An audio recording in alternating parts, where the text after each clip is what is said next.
जैसा कि हम लोग अभी तक सुनते आ रहे हैं, वेद व्यास जी भ्रमित हो गए हैं। सारे पुराणों वेदों को लिखने के बावजूद भी उनको शांति नहीं मिली है।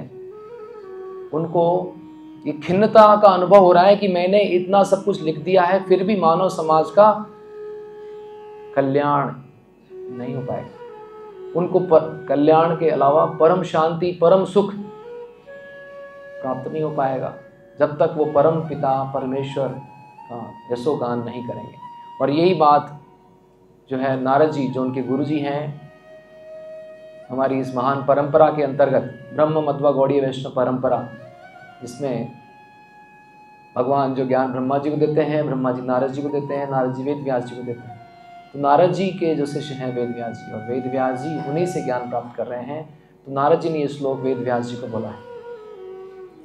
वेद व्यास जी जो कि बद्रीनाथ में ही, बद्री का आश्रम स्थित है, वहां पर वेद व्यास जी रहते हैं। और वहीं पर उन्होंने सारे वेद पुराणों को लिखा है। 4 वेद, 18 पुराण, 108 उपनिषद और अनेकों ग्रंथों को लिखने के पश्चात भी वो जो है मन में संतोष का अनुभव नहीं कर रहे हैं। और ऐसी स्थिति में वेद व्यास जी अपने गुरु को याद किया है कि मैं अभी तक वो संतुष्टि का अनुभव नहीं कर रहा हूँ कि मैंने क्या लिखना बाकी रह गया। तब जाके जो है नारद मुनि आकर के उनको ये बता रहे हैं कि वास्तव में जो कुछ भी हम लिख रहे हैं, कर रहे हैं, वो जब कुछ भगवान के गुणानुवर्णन में, भगवान उत्तम श्लोक, भगवान जिनका नाम उत्तम श्लोक है, अर्थात उनके भगवान की संस्कृत के सबसे चुने हुए, सबसे बेस्ट श्लोकों से भगवान की महिमा का गान किया जाता है। जब तक उनकी महिमा गान नहीं करेंगे आपको संतुष्टि नहीं मिलेगी, ना ही अन्य जीवों को संतुष्टि मिलेगी। तो इसी चर्चा में जो है आज का श्लोक आया है। यहाँ पर नारद मुनि ने श्लोक बोला है और इस श्लोक में सब कुछ समाहित है। सारे ज्ञान का सार यहाँ पर इस श्लोक में दे दिया गया है। सारे ज्ञान का सार कैसे? जैसा कि एक एक यदि शब्द का, संस्कृत के श्लोक का हम लोग यदि शब्दार्थों पे चर्चा करें तो इदम ही पुंसा तपसा सुतस्य, वाह,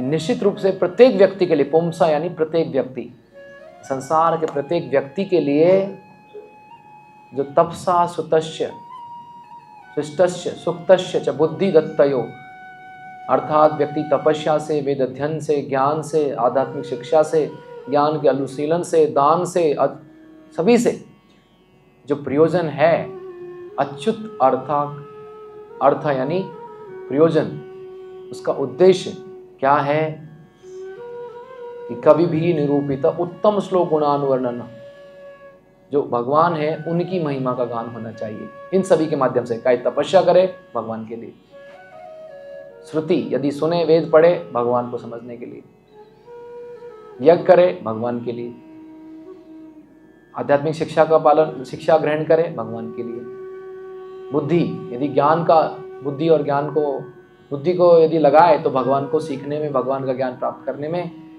और दान भी दें तो भगवान को। तो ये सब प्रयोजन भगवान को है।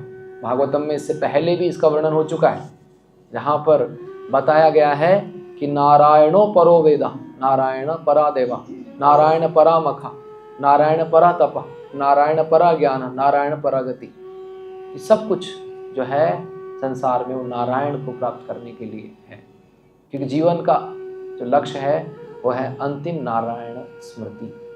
अंतिम समय में नारायण का स्मृति हमें हो जाए, और उसको प्राप्त करने के लिए पूरा जीवन उस नारायण की प्राप्ति के लिए यज्ञ, दान, तप, वेद अध्ययन, सब कुछ नारायण की सेवा में होना चाहिए, विष्णु की सेवा में होना चाहिए।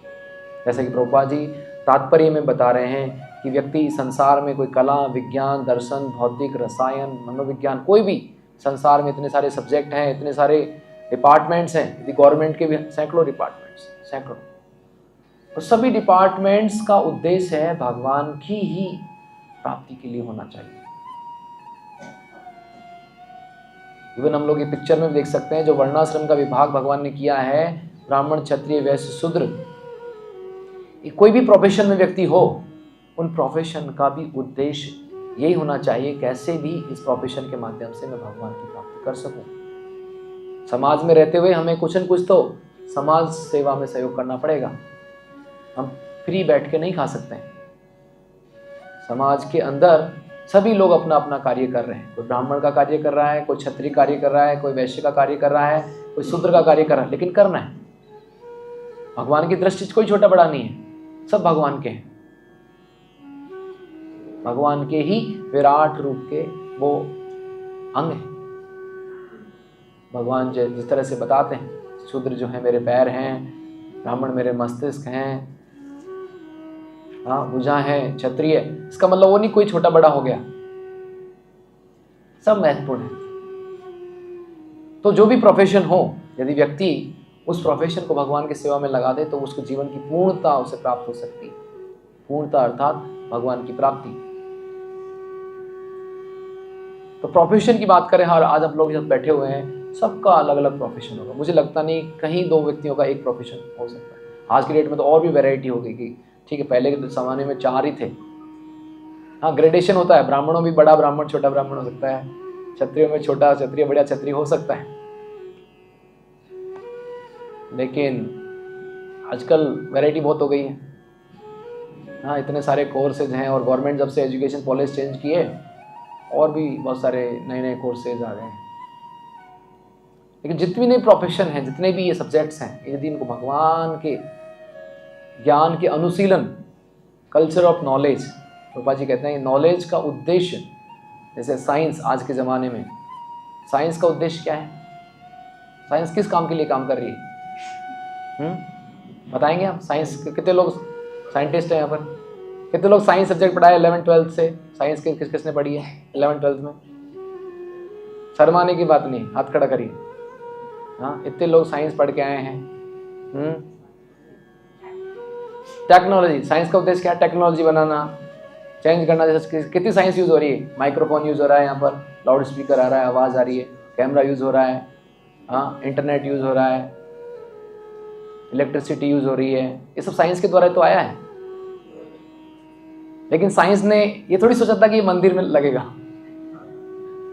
साइंस लोगों ने बनाया कि चलो ठीक है, प्रॉफिट मिलेगा, ब्रांड बनेगी, थोड़ा कुछ हमको अर्निंग मिलेगी, साइंस ग्रेटिफिकेशन करेंगे बस। अल्टीमेटली उनको जितने भी अपना नया प्रोडक्ट बनाना है, नया कोई सर्विस लेके आना है, नया कोई लॉन्च किया है, बस उसकी रॉयल्टी लेनी है। हाँ, हमको इसमें कुछ कमाना है, पैसा कमाना है। पैसे कमा क्या? बस साइंस सर्टिफिकेट, खाओ पियो मौज करो, बस इसके लिए उन्होंने किया है। और साइंटिस्ट भी यही दे रहे हैं कि आपको सुविधा देंगे, आपको कैसे संसार में सुखी हो जाए, सुख सुविधा प्रदान करने का उद्देश्य रह गया साइंस का। तो सुख सुविधा देने की व्यवस्था कर रहे हैं साइंटिस्ट। आखिर क्या है? एक पेंटिंग लगी है मंदिर में, उस कोने पीछे वहां पर वो दिखा है, पीछे 2 डिग्री लगी है, नोबेल प्राइज मिला हुआ है, PhD मिला हुआ है। लेकिन क्या कर क्या रहे हैं? कोई अंतर नहीं है। टेबल के नीचे बहुत सारे कुत्ते बैठे हुए हैं, टेबल के ऊपर भी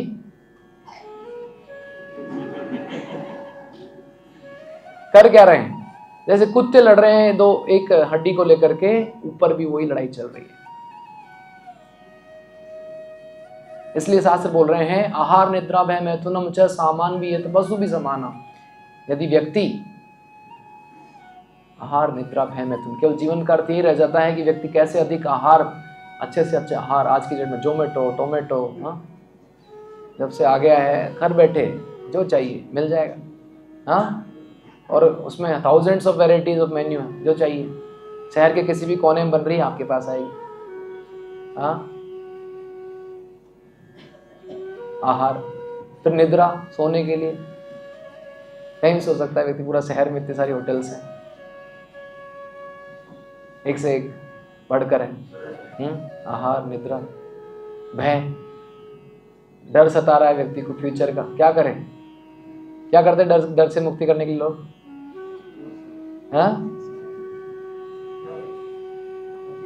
हथियार रखेंगे, लाइसेंस ले लो, कल क्या होगा इंश्योरेंस करवा लो, और सिक्योरिटी गार्ड, एक कुत्ता रख लो, कोई आ जाए अनजाने में पीछे से तो कोई होना चाहिए ना। नहीं, सिक्योरिटी गार्ड बिठाओ, दो ये सब भय, मैं बुराई नहीं कर रहा हूं, ये नेचुरल बातें हैं, प्राकृतिक हैं, हो जाता है ना, भय तो रहता ही है। आहार, निद्रा, भय, मैथुन। और संसार में जो जीव संसार का सुख भोगने में लगा हुआ है, उसको लगता है संसार का सबसे बड़ा सुख है मैथुन सुख।